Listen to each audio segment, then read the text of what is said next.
Bonjour, aujourd'hui un petit coup de gueule sur les préjugés des autres. À tout de suite.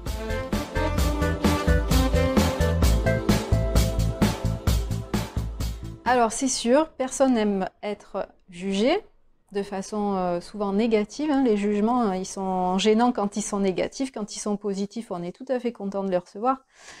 Mais c'est vraiment plus difficile à encaisser quand on est une personne en souffrance.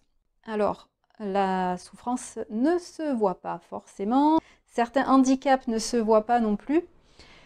Donc ça serait bien qu'on arrête un petit peu d'avoir tout le temps des remarques désobligeantes sur ce qu'on fait, sur ce qu'on est, sur ce qu'on ne fait pas. C'est pourri.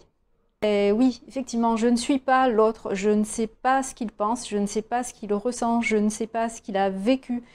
Donc je ne suis pas à sa place et je ne peux pas imaginer ce qu'il ressent, ce qu'il a, s'il a une douleur, s'il a un mal-être quelconque, s'il a une maladie, etc. Donc je ne peux pas le savoir. C'est quelque chose d'intime, c'est quelque chose de personnel et ça ne regarde personne d'autre que cette personne-là.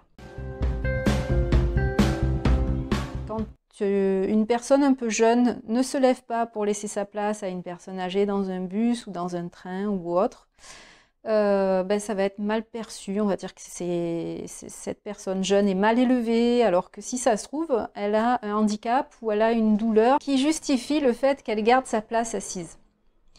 Ça peut être une scoliose, ça peut être elle s'est cassé la jambe et elle a fait une rééducation, elle a mal au genou, ça peut être une cheville avec une entorse, ça peut être... voilà, et ça ne se voit pas. C'est un réflexe un peu humain d'essayer de se forger une opinion pour savoir si on peut faire confiance à la personne, si on doit se méfier, etc. Mais en fait, la limite est très mince entre opinion et préjugé. Moi, je me rappelle quand j'avais des fortes douleurs qui m'empêchaient de dormir la nuit et qu'arrivé au travail, on me disait « Ah, t'as une sale gueule ce matin, tu ferais bien de dormir, de te coucher un peu plus tôt le soir, qu'est-ce que tu es foutu ?»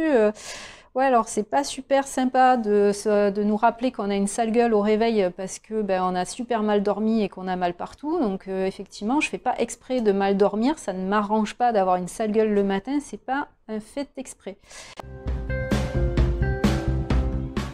Des gens qui vous jugent mal fringués. Ah, tu n'es pas assez féminine, mais pourquoi tu mets des chaussures de sport? Mais franchement, tu peux pas mettre des petites chaussures à talons comme tout le monde et tout. Eh bien non, j'ai super mal aux pieds, j'ai des déformations articulaires, j'ai les genoux, les chevilles, les articulations des orteils qui me font énormément mal et je ne peux absolument pas mettre des chaussures à talons, donc je ne peux marcher qu'avec des baskets. Ouais, tant pis si ça te plaît pas, c'est comme ça. Et à ma place, tu ferais peut-être la même chose. Dernier exemple, donc quelqu'un qui a des problèmes au niveau intestinal ou au niveau de l'estomac, qui va avoir une pathologie, que ce soit le syndrome de l'intestin irritable, que ce soit la maladie de Crohn, que ce soit une endométriose qui touche les organes donc au niveau du ventre, peut avoir très souvent des gonflements, des ballonnements et voilà, donc va porter peut-être des vêtements assez amples pour cacher son ventre, qui n'est pas son ventre normal, qui n'est pas sa forme habituelle, qui n'est pas normal dans sa constitution de base. Et donc cette personne-là a du mal à supporter son image, et quand on va lui dire qu'elle est habillée comme un sac, ça lui renvoie encore une image négative d'elle-même, donc ça ne va pas forcément l'aider à aller mieux dans sa maladie. C'est pour dire que la douleur ne se voit pas. Voilà, parfois on se passerait bien de l'opinion des autres, parce qu'on a déjà assez de choses à gérer et que la douleur est déjà assez présente et nous emboucane la vie. Donc si tout le monde pouvait essayer de rester à sa place ou essayer d'avoir une attitude un peu plus bienveillante envers les autres, parce qu'on ne sait pas ce qu'ils ressentent, on ne sait pas ce qu'ils vivent et ce qu'ils traversent, ça serait vraiment beaucoup mieux pour tout le monde. Alors si jamais vous avez vécu ce genre de choses et que vous voulez vous aussi pousser un coup de gueule, n'hésitez pas à vous lâcher dans les commentaires. Et je vous dis à bientôt pour une prochaine vidéo.